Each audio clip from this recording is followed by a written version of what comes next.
नमस्कार दोस्तों, मैं राम भारद्वाज आपका स्वागत करता हूं आपकी शानदार जानदार जबरदस्त मूल विधि कक्षा में। और आपका धन्यवाद ज्ञापित करता हूं, आपको धन्यवाद देता हूं कि आपने अपने कंधों पर सितारे सजाने की इस यात्रा का सहभागी या जोड़ीदार या हमसफर आरडब्ल्यूए टीम को चुना है। आपका बहुत बहुत धन्यवाद। और आपने जो विश्वास आरडब्ल्यूए टीम पर दिखाया है, मैं वादा करता हूं और मेरी तरफ से पूरी टीम ने भी आपसे वादा किया होगा कि हम जरा सी भी कोर कसर आपके सिलेक्शन में नहीं छोड़ेंगे। आपकी सिलेक्शन दिलाने की प्रक्रिया, कंटेंट, मेहनत में बिल्कुल छोड़ने वाले नहीं हैं। आपका स्वागत है, आपका वंदन है, आपका अभिनंदन है। आज प्रज्ञान बैच की पहली एप्लीकेशन क्लास में अब से जो क्लासेस रहा करेंगी वो एप्लीकेशन पर ही होंगी। शुरू में जो डेमो हुआ है वो 3 क्लास यूट्यूब पर होती है, हर बैच की ऐसे ही होता है। बट ऐसा नहीं है कि वहां जो पढ़ाया गया था वो भी यहां दोबारा पढ़ाया जाएगा ना। लास्ट यानी कल वाली क्लास में जहां से छोड़ा गया था वहीं से चौथी क्लास, ये आपकी चौथी क्लास है। ये 3 क्लास जो पहले हुई है ये आपको अपलोड होती हुई दिख जाएंगी। इनकी हैंड रिटन पीडीएफ, इनकी बोर्ड पीडीएफ, सब कुछ आपको देखने के लिए मिलेगी। जी, बहुत बहुत खुशी हो रही है मुझे आप लोगों को देखकर।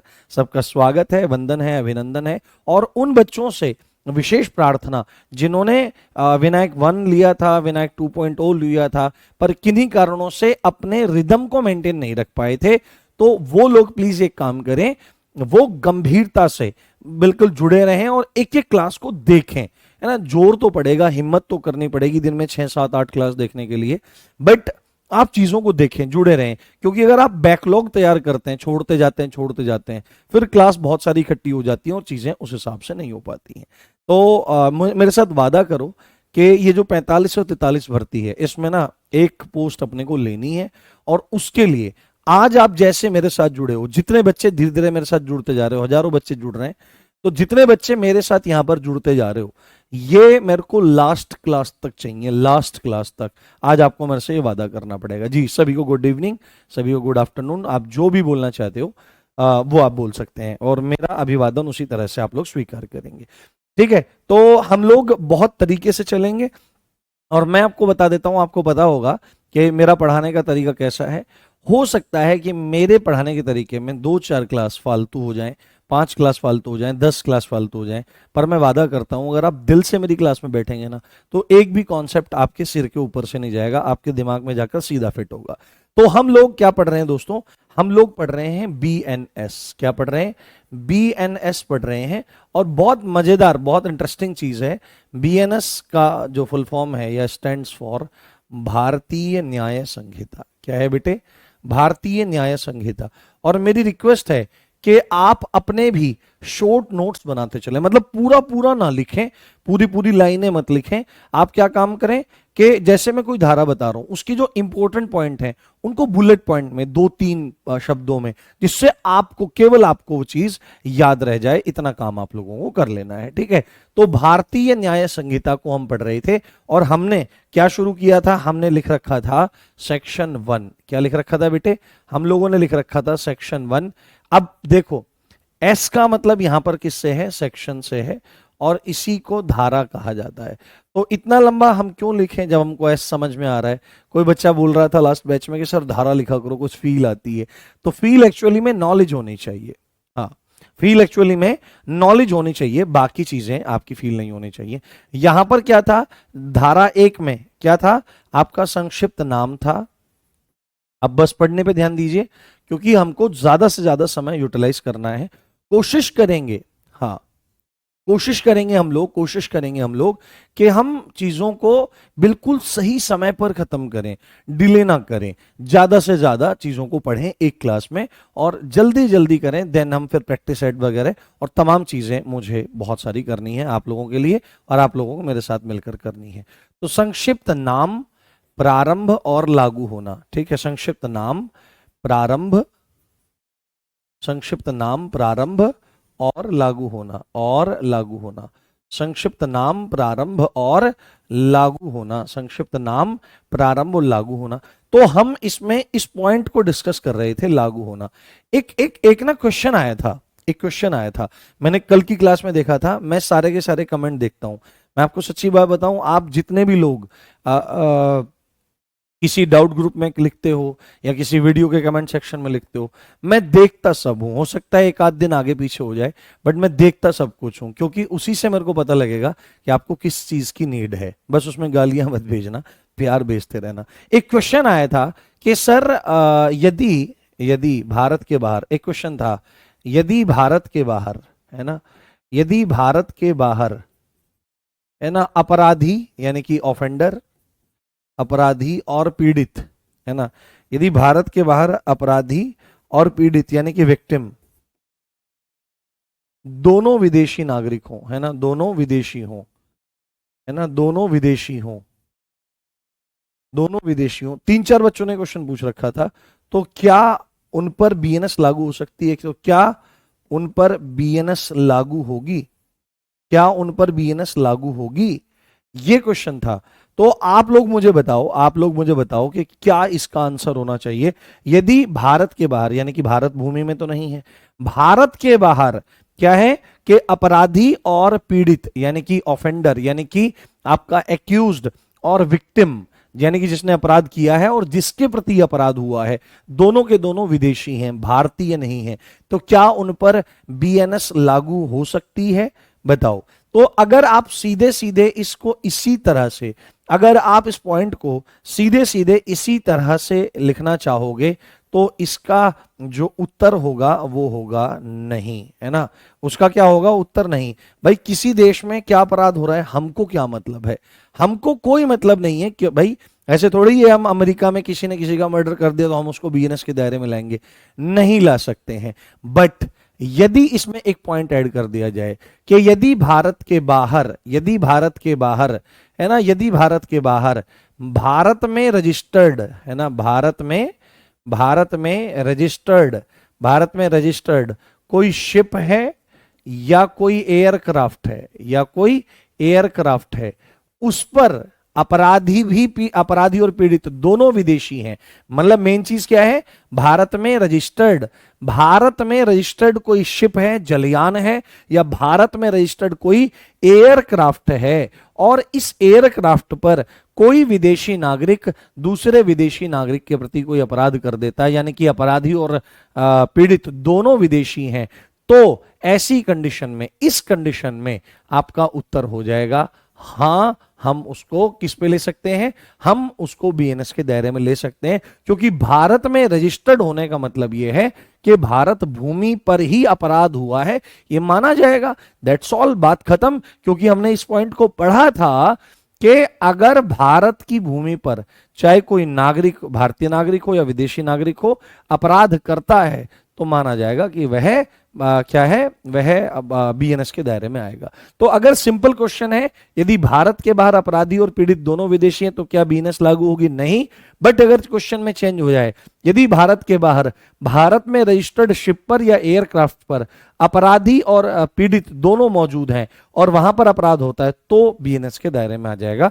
ये बात आपको समझनी चाहिए। ये बहुत सिंपल सी बात है और बहुत ही अच्छी इंपॉर्टेंट बात है। अब आपको मैं एक चीज बताने का प्रयास करता हूं। ये बीएनएस जो है ये कुछ लोगों पर लागू नहीं होती है, ठीक है, क्योंकि लागू होने के संदर्भ में ही हम प्रावधानों को देख रहे हैं, तो उसको समझना है आपको। एक मोस्ट इंपॉर्टेंट पॉइंट है आपका, आपको लिखना पड़ेगा, एक नोट यहां पर लिखना पड़ेगा कि बीएनएस लागू नहीं होगी, है ना। बीएनएस कुछ लोगों पर, यहां पर लिख लेते हैं, बीएनएस कुछ लोगों पर, बीएनएस कुछ लोगों पर, कुछ लोगों पर लागू नहीं होगी, है ना। बीएनएस कुछ लोगों पर लागू नहीं होगी। उसमें सबसे पहले कौन आ जाते हैं? सबसे पहले उसमें आ जाता है president of India, president, president, है ना, प्रेसिडेंट। प्रेसिडेंट मतलब भारत के राष्ट्रपति पर बीएनएस लागू नहीं होगी। भारत के राष्ट्रपति एवं जो आपके राज्यपाल हैं, राज्यपाल आदि जो हैं, इन पर बीएनएस लागू नहीं होती है। आपने एक चीज बहुत अच्छे से पढ़ी होगी कि भारत के राष्ट्रपति को उनके पद पर रहते हुए केवल एक ही गलती उनकी है जिससे उनको उनके पद से हटाया जा सकता है, वो है कॉन्स्टिट्यूशंस के प्रोविजंस का वायलेशन करना।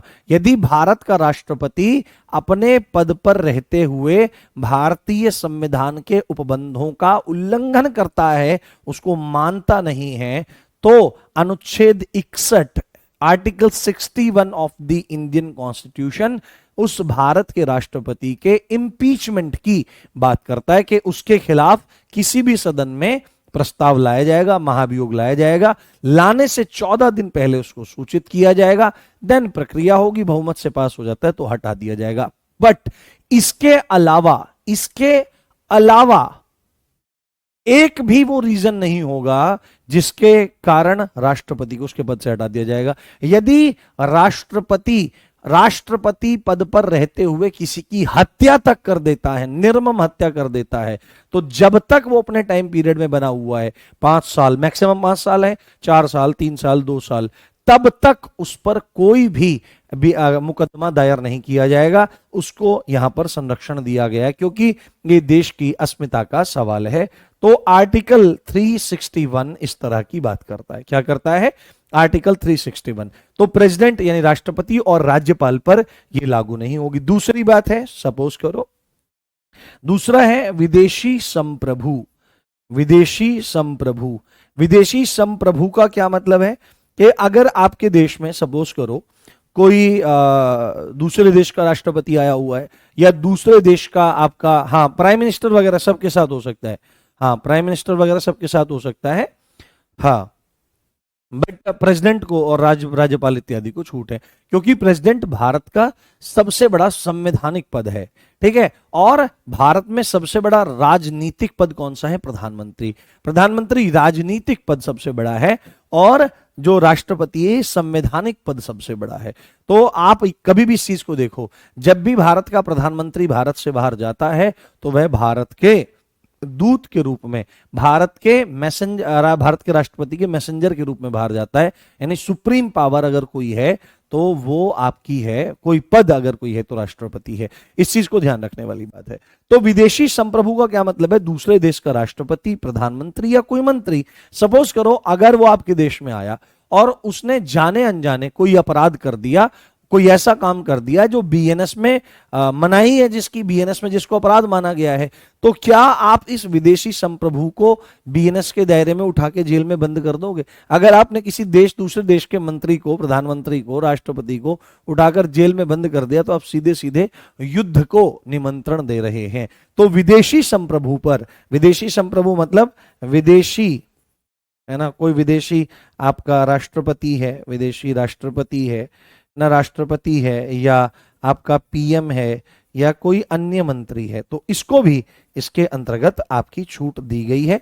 तीसरी इंपॉर्टेंट बात है राजदूत और राजनयिक। राजदूत और राजनयिक जो एम्बेसडर्स होते हैं और राजनयिक जो डिप्लोमेट्स होते हैं, डिप्लोमेट्स होते हैं, जो आपके डिप्लोमेट्स होते हैं, जो फॉरेन सर्विसेज वाले होते हैं। देखो भारत में क्या है, भारत में एक परीक्षा प्रति साल करवाई जाती है यूपीएससी के द्वारा, जिसका नाम है सिविल सर्विस एग्जामिनेशन। और उस सिविल सर्विस एग्जामिनेशन में बहुत सारी सर्विसेज हैं, जिसमें मतलब प्रतिष्ठित सर्विसेज में आईएएस है, आईपीएस है, आईएफएस है, आईआरएस है, आईआरटीएस है, आईआरपीएस है, और डेनिक्स है, डेनिप्स है, तमाम आपकी सेवाएं उसमें हैं। पर यहां पर आपको एक चीज देखनी चाहिए, जो आईएफएस है, इंडियन फॉरेन सर्विसेज, जो लोग यहां पर सेलेक्ट होते हैं वो विदेश मंत्रालय के अंतर्गत काम करते हैं। वो आपके विदेश मंत्रालय के अंतर्गत काम करते हुए पूरे के पूरे विश्व में क्या है, हर एक देश में हमारी एम्बेसीज हैं, उनमें जाकर के काम करते हैं, जिससे हम उन देशों के साथ में अच्छे संबंध और तालमेल बिठाए रख सकें, तथा वहां के नागरिक और यहां के नागरिकों के बीच में एक कोऑर्डिनेशन बढ़िया बन सके। मान लिया हमारा आदमी किसी देश में जाता है तो उसको वहां पर किसी तरह की प्रॉब्लम ना हो, उसको वीजा की प्रॉब्लम ना हो, रहने की, तो उसकी मदद के लिए भी वो व्यक्ति वहां पर होते हैं। ऐसे ही पूरी विश्व के जो देश हैं, पूरे विश्व के जो देश हैं उनके भी एम्बेसडर्स और उनके भी जो डिप्लोमेट्स हैं वो भी हमारे यहाँ भारत में रहते हैं। आपने देखा है दिल्ली में एम्बेसीज हैं अलग अलग देशों की।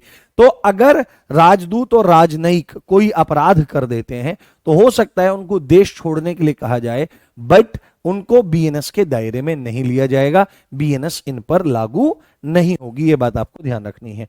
And the fourth one is विदेशी सेना, है ना, विदेशी सेना, विदेशी सेना, है ना, विदेशी सेना।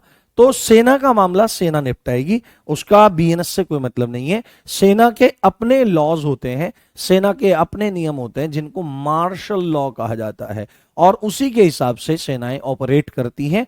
आपने देखा होगा कि जो आपके कैंटोनमेंट बोर्ड वगैरह भी हैं वहां पर भी ये बीएनएस वगैरह के हिसाब से चीजें नहीं होती हैं। वहां पर अगर कोई सिविल मामला है तो फिर बीएनएस के मामले में, अगर फौजों से रिलेटेड मामला है तो फौज अपने कोर्ट होते हैं, अपना सिस्टम होता है, उनकी अपनी ही पूरी एक दुनिया है, वो सिविलियंस को बिल्कुल अलग मानते हैं और उस तरह से नहीं रखते। हाँ ठीक है, बात समझ में आई। तो विदेशी सेना, जैसे आपने देखा होगा फील्ड मार्शल सैम मानेकशॉ, बहुत जबरदस्त खतरनाक इंसान एकदम और ट्रू लीजेंड, मैं बहुत दिल से सम्मान करता हूं। हो सकता है कि बहुत सारे लोगों को सैम मानेकशॉ के बारे में, फील्ड मार्शल सैम मानेकशॉ के बारे में बाद में पता लगा हो, बट जिन्होंने एनसीसी करी है उन्होंने उनके बारे में जरूर जरूर जरूर जरूर सुना होगा। ठीक है, और मैंने सन 2011-12 में, 11-12 जो आपका ईयर था उसमें मैं एनसीसी का बेस्ट कैडेट सेलेक्ट किया गया था। हाँ, राष्ट्रपति बलात्कारी हो तो भी उस चीज को तब तक दबाया जाएगा जब तक वह राष्ट्रपति के पद पर है, बाद में उसको बाद में देखा जाएगा। तो सैम मानेकशॉ ने 1971 के वॉर में 93,000 वॉर प्रिजनर्स बनाए थे, बट उनके साथ जो भी मतलब सुलूक किया जाना है वो मार्शल लॉ के अकॉर्डिंग किया जाएगा, बीएनएस या उस समय की आईपीसी के हिसाब से नहीं है। तो ये 4 पॉइंट आपको बहुत अच्छे से याद रख लेने। साथ में आपको एक बात और याद रखनी होगी, बीएनएस लागू नहीं होगी। एक पॉइंट और है, अभी तक तो हमने देखा बीएनएस लागू कहां कहां पर होगी, अभी हम देख रहे हैं कि बीएनएस लागू कहां नहीं होगी। तो बीएनएस उन नियमों या कानूनों पर प्रभाव यानी कि इंपैक्ट नहीं डालेगी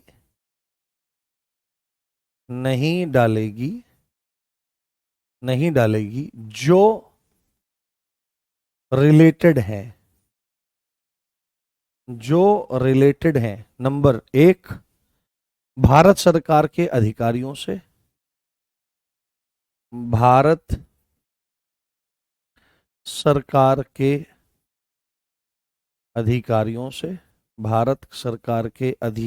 से ना, इंडियन गवर्नमेंट के ऑफिसर्स से रिलेटेड कोई नियम है, कोई कानून है, कोई लॉज हैं, उनको इंपैक्ट नहीं करेगी बीएनएस। दूसरी बात है आर्मी के जो कर्मचारी हैं, हाँ, उनसे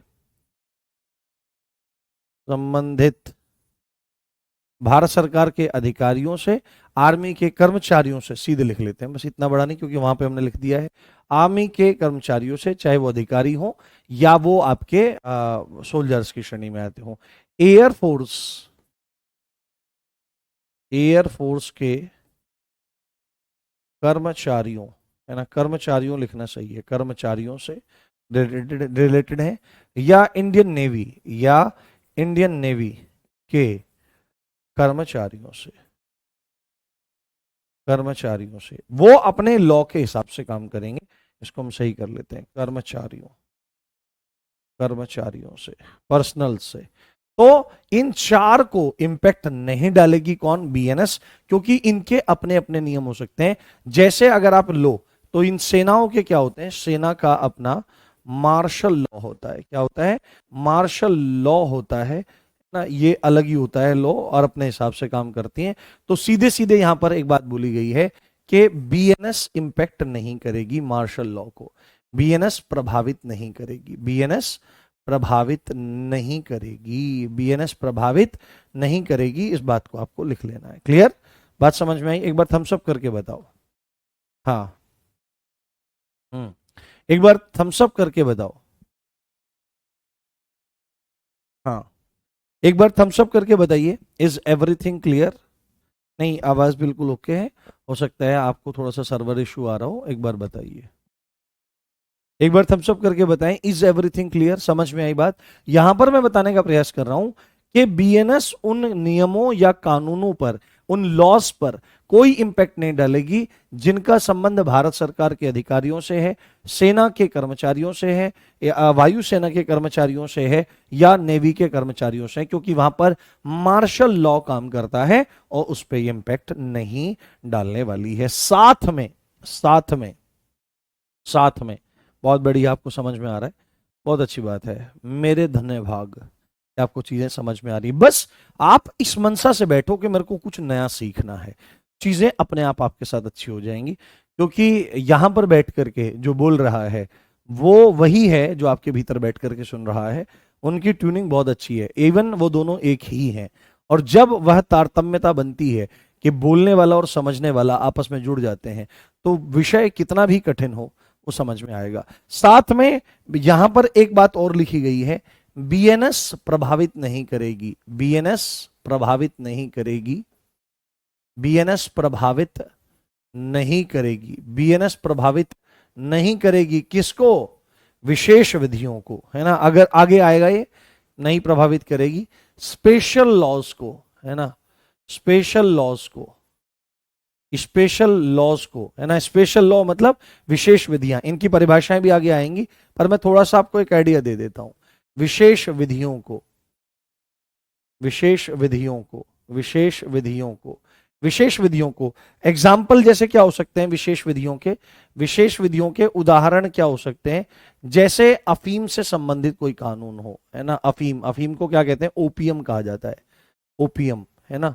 ओपीएम से संबंधित अगर कोई लॉ बना हुआ है, से रिलेटेड लॉ बना हुआ है, अफीम से रिलेटेड अगर कोई लॉ बना हुआ है, कोई एक्ट बना हुआ है, तो उसको ये इंपैक्ट नहीं करेगी। अगेन फिर कुछ देखते हैं, जैसे रेलवे से रिलेटेड कोई एक्ट बना हुआ है ना, रेलवे से रिलेटेड कोई एक्ट बना हुआ है। जैसे जैसे आप एक चीज और ले लो, जैसे कैटल ट्रेसपास से रिलेटेड कोई बना हुआ है कि पशु अत्याचार, है ना, कैटल ट्रेसपास, पशु अत्याचार से रिलेटेड कोई लॉ बना हुआ है, आदि आदि। तो पशु अत्याचार अधिनियम वगैरह कुछ बना हुआ है। तो इस तरह के जो नियम है, जैसे एक है अफस्पा, अफस्पा, है ना, आर्मड फोर्सेस, है ना, armed forces special power act, जो आपका नागालैंड की तरफ में और जम्मू कश्मीर की तरफ, या जो हमारी आर्मड फोर्सेस हैं, आर्मड फोर्सेस मतलब जो तीनों सशस्त्र सेनाएं हैं, सेना, नौसेना और वायुसेना, इनको स्पेशल पावर देने का कोई एक्ट है। तो ये विशेष विधियां हैं, इनको प्रभावित नहीं कर सकता है बीएनएस, है ना। समझ में आपको बात आई? हाँ हाँ, अगर, हाँ ठीक है। यहां पर मूल बात क्या है, यहां पर मूल बात क्या है बेटे, कि बीएनएस प्रभावित नहीं कर रही है किसको? आप इस तरह की स्पेशल लॉस को। साथ में क्या चीज है? साथ में प्रभावित नहीं करेगी लोकल लॉस को। किनको? लोकल लॉस को प्रभावित नहीं करेगी। लोकल यानी कि स्थानीय विधियों को, स्थानीय विधियों को। स्थानीय विधि कौन सी होती है? स्थानीय विधि जो किसी क्षेत्र विशेष के लिए चलाई जा रही है, स्थानीय विधि आगे डिटेल से भी देखेंगे। लोकल लॉज मतलब देश के किसी विशेष स्थान के लिए बनाया गया कानून, देश के किसी विशेष स्थान के लिए बनाया गया कानून, स्थान के लिए बनाया गया कानून, बनाया गया लॉ। जैसे आप बोलोगे सर, जैसे कोई मतलब एग्जाम्पल देने की कोशिश करो कि इसका कोई एग्जाम्पल हो। जैसे कहीं पर पार्किंग से संबंधित कोई समस्या हो कि लोग मतलब पार्किंग ढंग से नहीं करते हैं, कहीं भी लगा जाते हैं, तो एक स्थानीय विधि बना दी जाए, एक लोकल लॉ बना दिया जाए कि भाई अगर कोई ना कहीं पे भी पार्किंग करेगा तो उसको 5,000 रुपए का चालान पड़ेगा। ये हमने एक लॉ बना दिया है किसी पर्टिकुलर एक प्लेस के लिए, देश में कहीं भी। जैसे आप बोल सकते हो पार्किंग से रिलेटेड है, सैनिटेशन से रिलेटेड हो सकता है। सैनिटेशन मतलब आपकी स्वच्छता से रिलेटेड लोगों ने भाई साहब इतना बुरा हाल कर रखा है देश में। लोग गुटखे खाते हैं, कई बार तो ऐसा लगता है जो गुटखे खाते हैं उनका मुंह पकड़े, पानी डाले, कुल्ला करवाए, तो आज के बाद अगर तूने खाया तो भाई तेरे मुंह में सीमेंट भर देंगे। वो मिलाओ रोडी वोडी का मसाले, तो ये मसाला चाप तो मुंह बंद हो जाए। मतलब ऐसी हालत कर रखी है लोगों ने, बिल्कुल सड़ा दिया है पूरे देश को, जगह जगह थूक थूक करके, और कहीं भी बीड़ी पीने लगते हैं। मैं बहुत ज्यादा ट्रेवल नहीं कर पाता हूँ, उसका एक प्रमाण मतलब प्रमुख कारण ये भी है कि लोग गुटखा खाते हैं, जैसे कुछ भी कोई मसाला, पान मसाला खाते हैं, या बीड़ी पीते हैं, सिगरेट पीते हैं, स्मोकिंग करते हैं, तो जैसे ही मुझे एकदम से वो आ जाती है, स्मेल आ जाती है उस गुटखे की या उसकी, तो तुरंत मेरे सिर में दर्द हो जाता है बहुत भयंकर। क्योंकि मेरे आसपास कभी भी ऐसा परिवेश नहीं रहा है कि जब कोई किसी ने गुटखा खाया हो या बीड़ी पी हो या सिगरेट पी हो, नहीं, ऐसा कुछ नहीं रहता। हाँ हाँ, ठीक है। तो ये सैनिटेशन, ठीक है, आदि आदि चीजों पर आपका हो सकता है। तो ये लोकलोज हैं, तो इन पर बीएनएस प्रभाव नहीं डालेगी। तो ये हमारी धारा एक कंप्लीट हुई, जिसको हमको बहुत गंभीरता से समझना जरूरी था और जानना जरूरी था। अब धारा एक पूरी करने के बाद, धारा एक पूरी करने के बाद अब आपको उन पॉइंट्स को, उन टर्मिनोलॉजीज को समझना जरूरी है जो पूरी की पूरी बीएनएस में देखने के लिए मिलेंगी, यानी कि परिभाषाएं। यानी कि परिभाषाएं। तो आप मेरे साथ में यहां पर लिखिए सेक्शन 2, सेक्शन 2। और आप हमेशा इस चीज को ध्यान रखिएगा कि सेक्शन 2 जो है ये हमेशा बात करता है, सेक्शन 2 जो है ये हमेशा बात करता है किसके बारे में? ये हमेशा बात करता है परिभाषाओं के बारे में, चाहे किसी का भी हो। हाँ हाँ, जम्मू कश्मीर के लिए 2019 से पहले स्पेशल लॉज थे, बट अब वैसी स्थितियां नहीं है, है ना, क्योंकि बहुत सारे, लगभग 37 लॉ ऐसे थे जो जम्मू कश्मीर में काम नहीं करते थे। पर उन 2019 में जम्मू कश्मीर राज्य पुनर्गठन अधिनियम आने के बाद जम्मू कश्मीर राज्य का विशेष राज्य होने का दर्जा वापस लिया गया और उसको भारत का बिल्कुल अभिन्न अंग सिद्ध कर दिया गया। तो यहां पर ये जो सेक्शन 2 है, आपको हमेशा ध्यान रखना है, ये बात करता है परिभाषाएं। क्या परिभाषाएं? अंग्रेजी भाषा में डेफिनेशंस। क्या? डेफिनेशंस। यानी आपको बहुत सारी डेफिनेशंस इसमें देखने को मिलेंगी, और इसी में ही 2 1 2 2 2 2 ऐसे पॉइंट्स करके सारी की सारी चीजें आपकी आ जाएंगी। तो क्या आप रेडी हैं इस चीज के लिए? हाँ, देखो, मैं किसी का भी रिप्लाई नहीं कर रहा हूं, क्योंकि हजारों बच्चे देख रहे हैं और हजारों बच्चों के हजारों कमेंट चल रहे हैं यहाँ पर। तो अगर मैं रिप्लाई देने लगूंगा तो सारी की सारी चीजें मतलब क्लास मिस हो जाएगी। आप, मैं बाद में आपको 2-4 मिनट का टाइम दूंगा, तो आप उस चीज को देखने का प्रयास करिए, क्योंकि इस समय पढ़ना ही हमारे लिए सबसे जरूरी है। आप चाहोगे तो मैं लाइव सेशन ले लूंगा, है ना, लाइव सेशन ले लूंगा, इंस्टाग्राम पे ले लूंगा, तब आप देख सकते हैं। चलिए, तो सबसे पहले हम जो धारा है उसको देखने का प्रयास करते हैं। वो धारा कौन सी है? सेक्शन 2(1). ठीक है, यहां पर आपको ध्यान रख के चलना है और ध्यान से समझना है। यहां पर है कार्य की परिभाषा। कार्य को अंग्रेजी में क्या कहते हैं? एक्ट, है ना, एक्ट की परिभाषा। तो हो सकता है, हालांकि ये बहुत ज्यादा इंपॉर्टेंट नहीं है, जो ज्यादा इंपॉर्टेंट होंगे मैं थोड़ा सा उनको बताता हुआ चलूंगा कि भाई इस पे थोड़ा सा आप लोग ध्यान रखिए। एक चीज मैं आपको बता दूं, बीएनएस में क्या चीज जरूरी है? बीएनएस में सेक्शन नंबर भी जरूरी होता है, क्योंकि बीएनएस में सेक्शन पूछे जाते हैं। उसका मन होता है वो पूछ लेता है कि भाई डकैती कौन सी धारा में है, लूट कौन सी धारा में है, हत्या कौन सी धारा में है, हत्या का प्रयास कौन सी धारा में है ना, और तमाम तरह की चीजें, रेप कौन सी धारा में है, रेप का दंड कौन सी धारा में है। ठीक है, इस तरह से तमाम चीजें आपसे पूछ सकता है। बट यहां पर साथ में आपकी ये भी चीज जरूरी है, फैक्ट भी जरूरी है। और बाकी के जो माइनर एक्ट्स हैं आपके, उन माइनर एक्ट्स में धाराएं उतनी जरूरी नहीं है, यानी आपको सेक्शन नंबर उतना ज्यादा याद रखना जरूरी नहीं है, वहां पे फैक्ट याद रखने ज्यादा जरूरी है।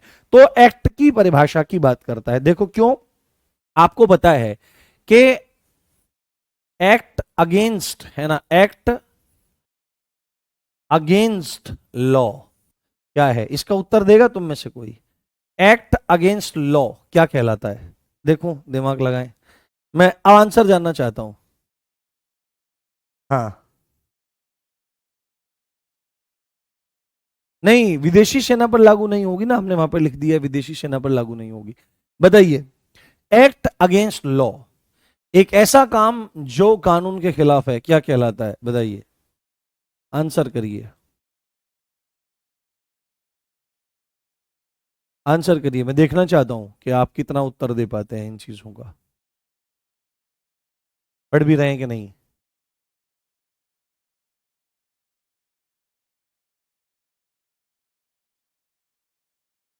हाँ। हम्म। उत्तर नहीं आया।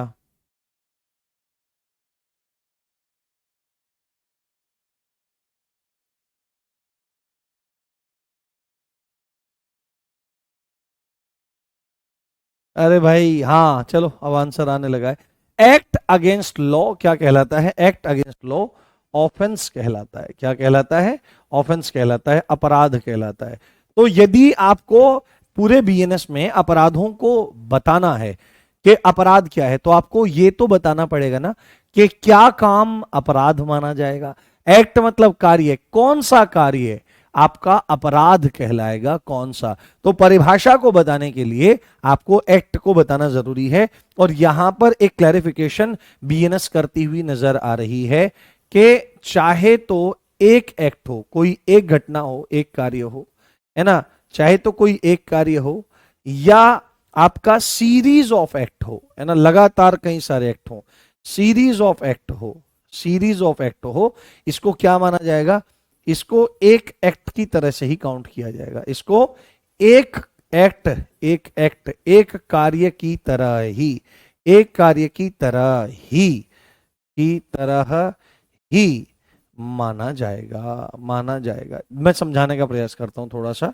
आप देखिए, कानून है, थोड़ा सा पेचीदा तो है, पर आप समझने का प्रयास करोगे। सपोज करो यहां पर ए, ये एक व्यक्ति है, कौन है, ये एक ए नाम का व्यक्ति है, ठीक है।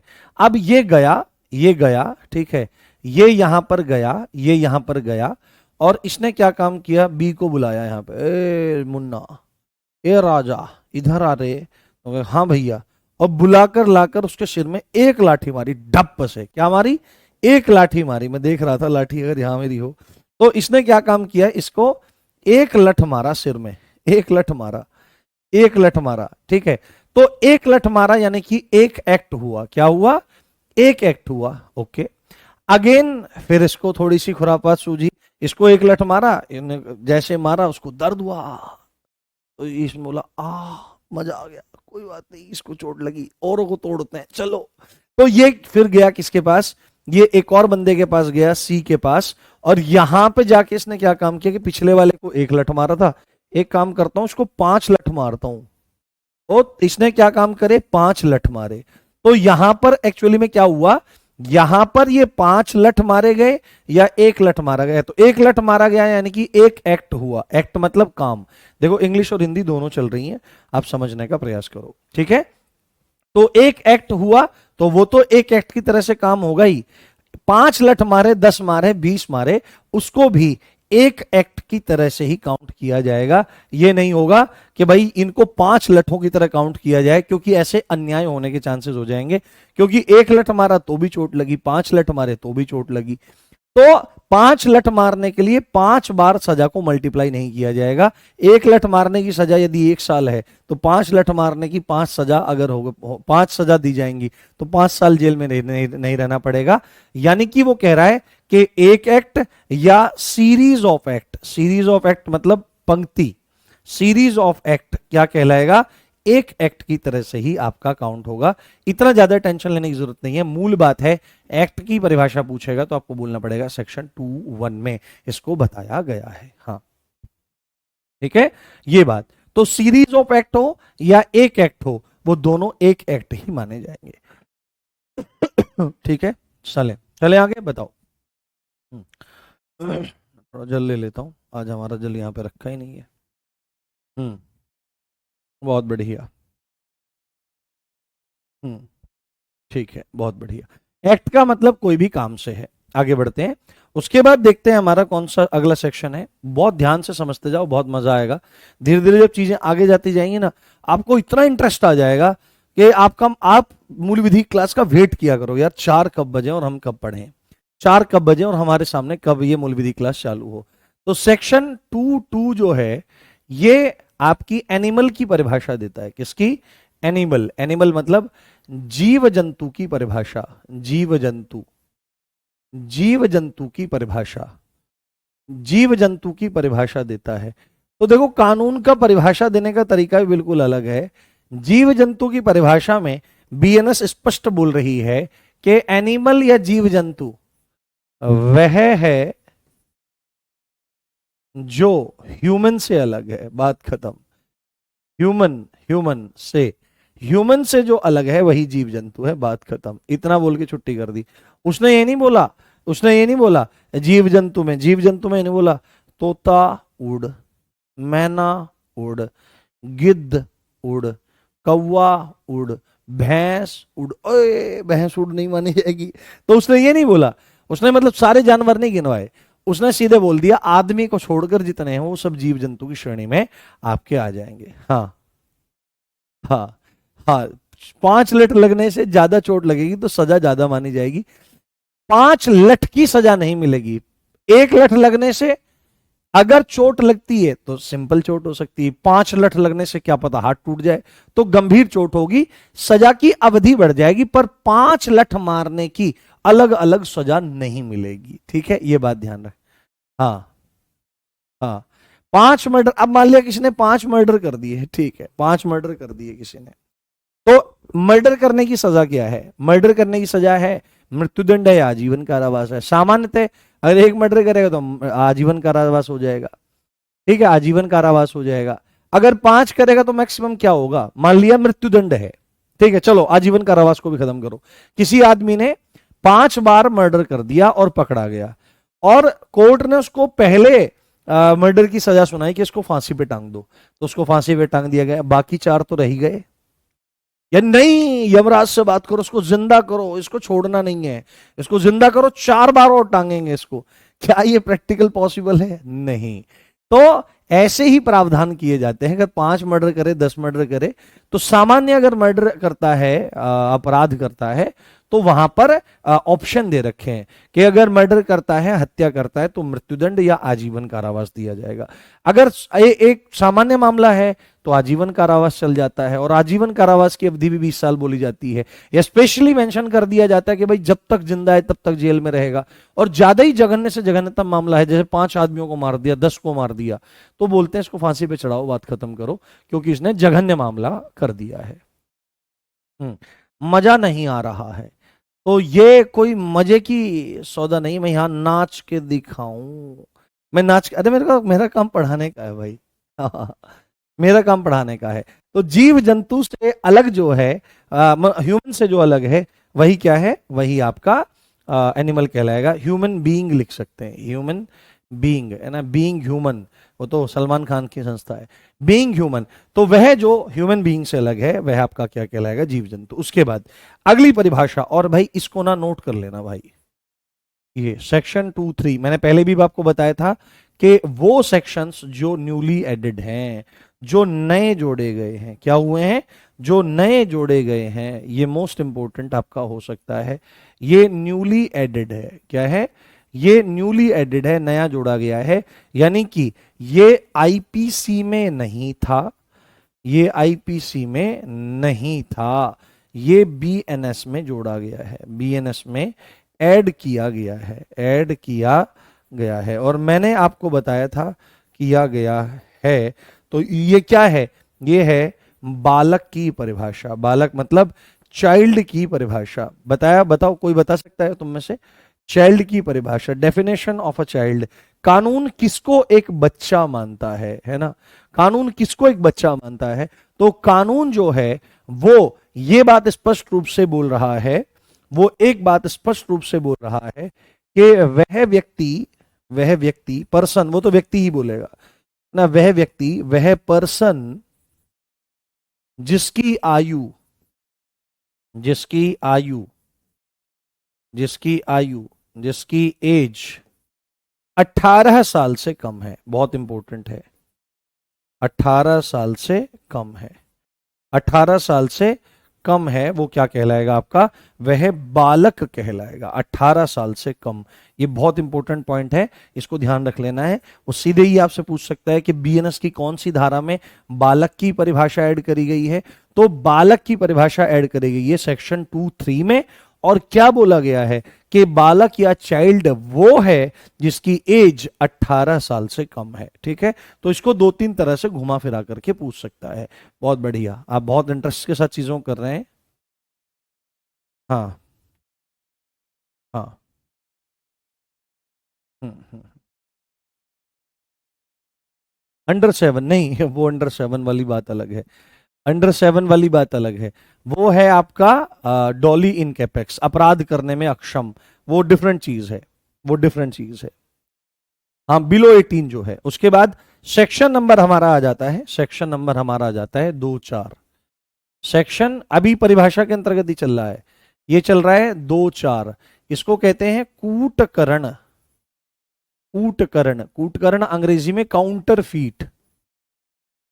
काउंटर फीट, काउंटर फीट की परिभाषा, काउंटर फीट की परिभाषा। आगे अब ये पता क्या, अब देखो मैं बताता हूं, अब देखना मेरी बात ध्यान से। इनको क्यों बताया जा रहा है, इनको क्यों बताया जा रहा है, इनकी परिभाषाएं क्यों दी जा रही हैं, जिससे आप जब आगे जब एक्ट में लिखा रहेगा यदि कोई किसी बालक को ऐसा करता है, तो आप फिर आगे चलकर ये कंफ्यूज ना हो कि यार बालक, ये कितनी एज के व्यक्ति को बालक मान रहा है। तो जहां पर भी आगे बालक लिखा रहेगा, किसी बालक के साथ ऐसा अपराध होता है, तो आपको तुरंत एकदम याद आएगा कि अच्छा सेक्शन 2-3 में इसने एक्सप्लेन कर रखा है, इसने परिभाषा दे रखी है, डिफाइन कर रखा है कि बालक उसे माना जाएगा जो 18 साल से कम एज का है। ठीक है, वो बोलेगा कि भाई जीव है ना, किसी भी जीव जंतु के साथ ऐसा करता है, तो आप बोलोगे यार जीव जंतु में क्या क्या आ सकते हैं, तो तुरंत आपको सेक्शन 2(2) याद आएगा कि भाई आदमी को छोड़कर, इंसान को छोड़ करके, है ना, इंसान को छोड़ करके बाकी जितने हैं सब वो जीव जंतु हैं। ये बात है आपकी। ठीक है, और इसी तरह से जैसे आपके सामने वर्ड आएगा काउंटरफीट, कूटकरण, है ना, कूटकरण, काउंटरफीट कूटकरण। तो कूटकरण शब्द यूज होगा, आपका दिमाग भाई यार कूटकरण क्या है भाई, ये क्या मुसीबत है। हाँ हाँ, कूटकरण। एग्जाम में यहीं से क्वेश्चन आएंगे डायरेक्टली। एग्जाम में क्या होगा, पूछ लेगा कूटकरण कौन सी धारा में है, तो आपको बोलना पड़ेगा सेक्शन 2-4 में है।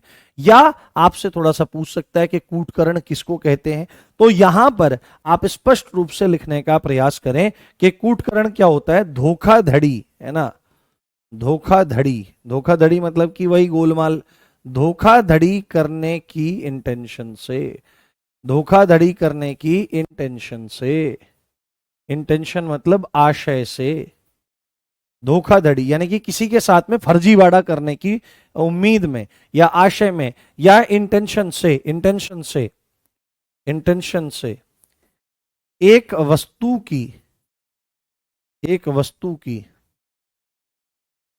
वस्तु की नकल कर, है ना, नकल, वस्तु की नकल, वस्तु की नकल करके दूसरी वस्तु बनाना, दूसरी वस्तु बनाना, क्या करना, दूसरी वस्तु बनाना। जब कोई क्या काम करता है, जब कोई क्या काम करता है, जैसे आपने क्या देखा होगा, आपने हाँ पिक्चरें देखी होंगी। पिक्चरों में क्या रहता है कि जैसे ये बीच में एक दौर आया था जब आपकी हमारी उम्र कोई रही होगी, क्योंकि मेरी और आपकी अवस्था में ज्यादा अंतर नहीं है, मैं आपको सच बता दूं, आपको मेरी अवस्था बहुत ज्यादा लगती होगी।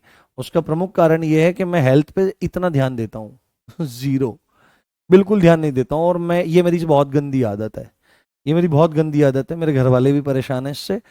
और आप मेरे को देखोगे तो मास्टर जी क्या रूप बना रखा है, क्योंकि मैं बहुत ज्यादा एक एक मामले में मैं बहुत ज्यादा आलसी हूँ।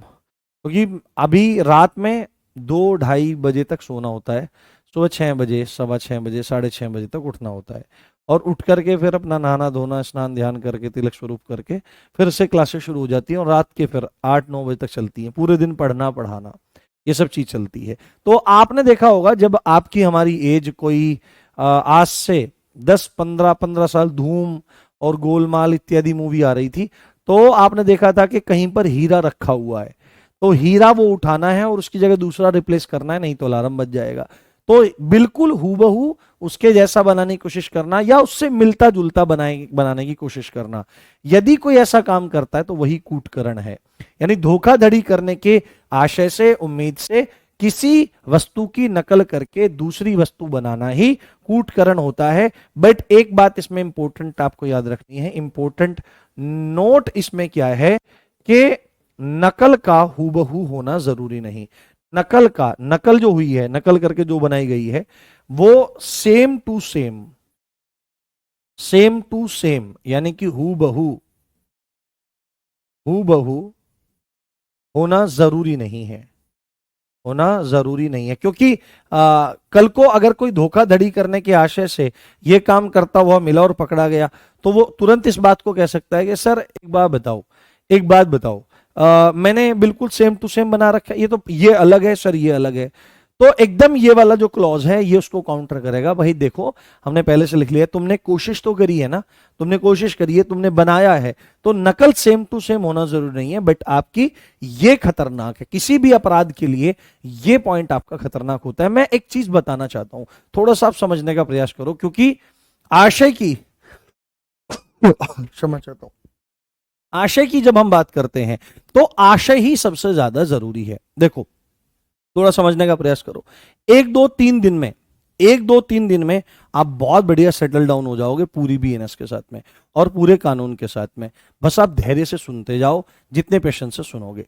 देखो मैंने एक कंडीशन आपके साथ में डिस्कस करी थी, वो डिस्कस किया था, वो कंडीशंस क्या थी कि पहली कंडीशन में क्या है कि एक व्यक्ति दूसरे व्यक्ति से घृणा करता है और सोचता है कि इसका अनिष्ट कर दूं मैं, इसका कोई नुकसान कर दूं मैं, ये सोचता है।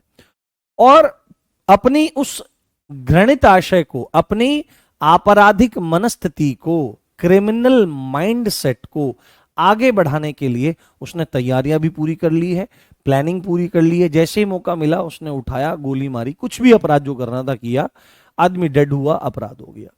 बट सेम चीज, अब पहली कंडीशन में आदमी डेड हुआ है, बट अगेन एक कंडीशन लेते हैं, दो व्यक्ति जंगल में लकड़ियां काट रहे हैं, दोनों के पास अपनी अपनी कुल्हाड़ी है, एक दूसरा दूसरी साइड खड़ा है, यहां पे काट रहा है। मान लिया वो खट और खट ऐसे ऐसे मार रहा है, और मारने के बाद क्या है, जो कुल्हाड़ी का वो मूल हिस्सा होता है लोहे वाला, एक्स जो होता है, उस एक्स को, वो एक्स चोट लगी, निकला और जाकर के दूसरे वाले के सिर में गच्च से गड़ गया और वो ऑन द स्पॉट डेड हो गया।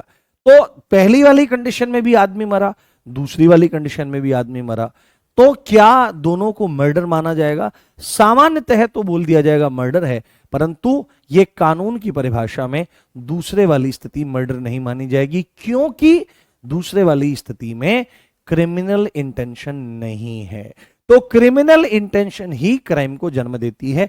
एक बात आप मेरे प्यारे बहुत जरूरी सुन लेना, एक बात आप बहुत अच्छे जान लेना कि अपराध जो होता है उसके 4 आवश्यक तत्व होते हैं। अगर 4 चीजें आपस में मिल जाएंगी तो एक अपराध का गठन होगा। इनमें से कोई भी चीज अगर नहीं मिलेगी तो अपराध नहीं माना जाएगा, ऑफेंस ना ऑफेंस। तो पेपर में पूछा जा सकता है अपराध के घटक, अपराध के अवयव, है ना, कंपोनेंट्स, या अपराध के अंग, ये तीनों में से कोई भी वर्ड यूज किया जा सकता है। कितने हैं? तो आपको बोलना पड़ेगा भाई 4 हैं। कितने हैं? 4 हैं। किसी भी अपराध को होने के लिए 4 अंगों की जरूरत है। वो 4 अंग अगर एक साथ आएंगे तभी अपराध माना जाएगा। नंबर 1, आदमी का होना जरूरी है। ठीक है, क्या है? ह्यूमन, मानव का होना जरूरी है। किसी भी अपराध को होने के लिए मानव का होना जरूरी है। यह नहीं आप गली में से जा रहे थे, आपके साथ में कोई और व्यक्ति था और उसने किसी कुत्ते को कहा ले ले बिस्कुट खाएगा, बिस्कुट, आपने उसको बिस्कुट दिखाया आपके दोस्त ने और दिया नहीं, भाई साहब बिदक गया और कूद करके, सीधा कूद करके, आशय, इंटेंशन लिखा तो है, इंटेंशन को आशय कहते हैं। हाँ, कूद करके उसकी गर्दन पकड़ी और लॉक लगा लिया और आप जब छुड़ाने की कोशिश करी तो ये हिस्सा पकड़ रखा था साउंड बॉक्स और ये आपकी सांस की नली, ऐसे ऐसे ऐसे झिंझोड़ा और बाहर निकाल दी, आपका वह मित्र ऑन द स्पॉट डेड है। तो आप जाकर के पुलिस थाने में रिपोर्ट दर्ज नहीं कर सकते कि इस कुत्ते ने मेरे दोस्त को मार दिया है, मर्डर कर दिया है, वो बोलेगा कि भाई अपराध होने के लिए फर्स्ट कंडीशन ही यही है कि वह मनुष्य का, वहां पर मानव का होना जरूरी है। दूसरी बात, केवल मानव के होने से काम नहीं चलता है, आपराधिक मनस्थिति, किसका? आपराधिक, आपराधिक मनस्थिति, आपराधिक मनस्थिति, ये बहुत इंपॉर्टेंट पॉइंट है। आपराधिक मनस्थिति, criminal mindset, criminal mindset, criminal mindset का होना जरूरी है, जिसको मेंस रिया कहा जाता है। आपसे सीधे पूछेगा मेंस रिया, ये कानूनी टर्म है। जैसे आपने देखा होगा कि जो रिट्स हैं उनके अलग अलग एक नाम है ना, अलग अलग उनके नाम है। तो मेंस रिया, मेंस रिया का मतलब ही है कि आपराधिक मन स्थिति। इस पॉइंट को ध्यान रखना, मन यानी मन में भावना होनी चाहिए, मन में आपराधिक दुराशय, इसको क्या और क्या कहा जा सकता है? इसको क्रिमिनल इंटेंशन, बैड इंटेंशन। इस आपराधिक मनस्थिति को दुराशय भी कहा जाता है। क्या कहा जाता है? दुराशय, बैड इंटेंशन। क्या? Bad intention. ये सब इसके इतने सारे नाम हैं। यानी क्रिमिनल माइंडसेट या दुराशय होना चाहिए, किसी आदमी को नुकसान पहुंचाने की भावना रहनी चाहिए। क्या? किसी आदमी को या समाज को नुकसान पहुंचाने की भावना रहनी चाहिए। तीसरी बात, तीसरा इंपॉर्टेंट पॉइंट क्या कहता है? थर्ड इंपॉर्टेंट पॉइंट इज कि उस आपराधिक मनस्थिति को आगे बढ़ाने के लिए, आपराधिक मनस्थिति को, आपराधिक मनस्थिति को, आपराधिक मनस्थिति को आगे बढ़ाने के लिए, मतलब कि फॉरवर्ड करने के लिए, उसको अपने अंजाम तक पहुंचाने के लिए, आगे बढ़ाने के लिए, आगे बढ़ाने के लिए एक्ट का किया जाना जरूरी है। एक्ट, एक्ट होना जरूरी है। एक्ट मतलब कार्य, कार्य होना जरूरी है, कार्य होना जरूरी है। मान लिया कि कोई एक आदमी है, दूसरे आदमी से घृणा करता है, क्रिमिनल इंटेंशन है, इसने मेरा बिगाड़ा है, मैं इसको गोली से मारूंगा, इतनी तक बात है। तीसरी बात है, अब वो जो क्रिमिनल इंटेंशन है कि मुझे इसको मारना है, जान से मारना है, मारने के लिए क्या क्या प्लानिंग कर रखी है? कट्टे, तलवार या बंदूक, पिस्टल, राइफल, जो भी उसने रेडी कर रखा है, प्लान बना रखा है। अब जैसे ही वो मौका देखता है, अब जैसे ही वो मौका देखता है, जाकर के हमला करता है। यानी कि अपनी क्रिमिनल इंटेंशन को आगे बढ़ाने के लिए उसने कोई कार्यवाही करी, एक्ट करी। और इतना होने के बाद नंबर 4 जो है, उस एक्ट से, है ना, उस एक्ट से समाज को, यानी कि सोसाइटी को, समाज को या किसी मानव को, या किसी मानव को इंजरी होनी जरूरी है। इंजरी, इंजरी यानी कि क्षति होनी जरूरी है, क्षति होनी जरूरी है, क्षति होनी चाहिए, क्षति होनी चाहिए, तभी माना जाएगा कि वह अपराध अपराध है, वह अपराध अपराध है। यानी ह्यूमन होना चाहिए, उसके बाद क्रिमिनल माइंडसेट होना चाहिए, उस क्रिमिनल माइंडसेट को आगे बढ़ाने के लिए कोई एक्टिविटी होनी चाहिए, एक्ट होना चाहिए, और उस एक्टिविटी से या तो सोसाइटी को या किसी आदमी को इंजरी यानी कि क्षति होनी चाहिए। क्षति भी क्षति भी क्या होता है? क्षति को भी समझो थोड़ा सा। क्षति और इंजरी भी 4 प्रकार की होती है, ध्यान से देखो। क्षति और इंजरी यानी कि अगर कोई एक्ट होगा तो 4 तरह के नुकसान किसी भी व्यक्ति को हो सकते हैं। पहले शारीरिक नुकसान हो सकता है, किसी भी व्यक्ति को शारीरिक क्षति हो सकती है, बॉडीली इंजरी हो सकती है। मान लिया गोली मारने गया, गोली लग गई, छेद हो गया, काट दिया, पीट दिया, हाथ तोड़ दिया, दांत तोड़ दिया, एसिड डाल दिया, बाल फूंक दिए, सिर उड़ा दिया, अजीब सी स्थिति है हमारी। हाँ, सब चीजें, सब चीज इसमें आ जाएगी। तो समाज को नुकसान है, नोट, सारे अपराध इसी के अंतर्गत आ जाएंगे। तो शारीरिक क्षति होनी जरूरी है, या शारीरिक क्षति नहीं हो रही है तो मानसिक क्षति हो रही है, मेंटली डिस्टर्ब कर दिया आपने उसको, आपने पता नहीं उसको क्या क्या बोल दिया है। थर्ड थिंग, उसकी ख्याति को नुकसान होना चाहिए, किसी भी आदमी की ख्याति की क्षति होनी चाहिए। ख्याति मतलब रेपुटेशन, उसको डिफेम करना, है ना, ख्याति की क्षति, ख्याति मतलब रेपुटेशन। और चौथी बात है, उसकी संपत्ति का कोई नुकसान होना चाहिए। मान लिया लूट करने चला गया, चोरी करने चला गया, संपत्ति की क्षति, संपत्ति की क्षति। तो 4 प्रकार की इंजरी होती है, बॉडी, माइंड, फेम और प्रॉपर्टी। तो इस चीज को आपका क्या है, इनमें से कुछ भी हो जाएगा तो माना जाएगा क्या, कि वह एक अपराध हो जाएगा। ठीक है, तो अपराध के 4 प्रमुख घटक हैं। ह्यूमन का होना जरूरी है, और क्रिमिनल माइंडसेट, बैड इंटेंशन, आपराधिक मनस्थिति या मेंस रिया का होना जरूरी है। उस आपराधिक मनस्थिति को आगे बढ़ाने के लिए कोई एक्ट होना जरूरी है, और उस एक्ट से किसी आदमी को या सोसाइटी को इंजरी होनी जरूरी है। तो इंजरी मतलब शारीरिक क्षति, मानसिक क्षति, ख्याति की क्षति और संपत्ति की क्षति होती है, तो माना जाएगा कि एक अपराध गठित हो गया है, एक ऑफेंस, एक क्राइम अपने अस्तित्व में आ गया है। हाँ हाँ ठीक है। हाँ कोई बच्चा पूछ रहा है? हाँ, तो आज का सेशन हम यहीं पे कंप्लीट करते हैं। अगर आपको कुछ पूछना है तो आप पूछ सकते हैं। बहुत शानदार सेशन रहा है, मुझे भी मजा आया। मुझे अच्छा लगता है जब बच्चे बहुत अच्छे से बैठ के पढ़ते हैं। मैं आपसे वादा करता हूं, मैं अपने टाइप से पढ़ा रहा हूं। कृत्य, कृत्य को ही एक्ट कहा जाता है। हाँ, अरुण अरुण कोहली पूछ रहे हैं सर आपकी एज कितनी है, सच बताना। 70 ईयर्स।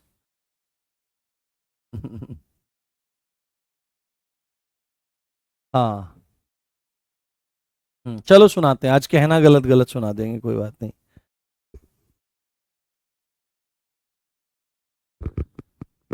हाँ बहुत बढ़िया, शानदार, जबरदस्त। बताइए।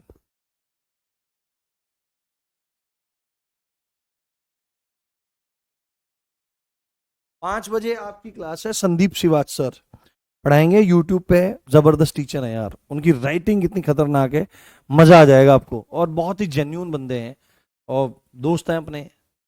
उनकी क्लास जरूर ज्वाइन करना, सब बच्चे उनकी क्लास जरूर ज्वाइन करना, बहुत मस्त बंदे हैं। हम्म, अब मेरे को तो पता ही नहीं लग रहा है तुम क्या पूछ रहे हो। चलो 5 बज गए हैं भाई दरअसल। चलो कल कहना गलत गलत कल सुनाएंगे। तो आशा करता हूं आपको क्लास बहुत बढ़िया लगी होगी। प्रतिदिन एनर्जी बढ़ती जाएगी, प्रतिदिन कंटेंट बढ़ता जाएगा, और जैसा अनुभव आपको मेरी पहली कक्षा में हुआ है वैसा ही अंतिम कक्षा में भी होगा, और परीक्षा में भी आपको उसका पूरा लाभ मिलेगा। ठीक है, अपना ध्यान रखिए। इसी अच्छी बात के साथ आप देख रहे थे मुझे। मेरा नाम है राम भारद्वाज। जय हिंद, जय भारत, नमस्कार, love you all guys, bye.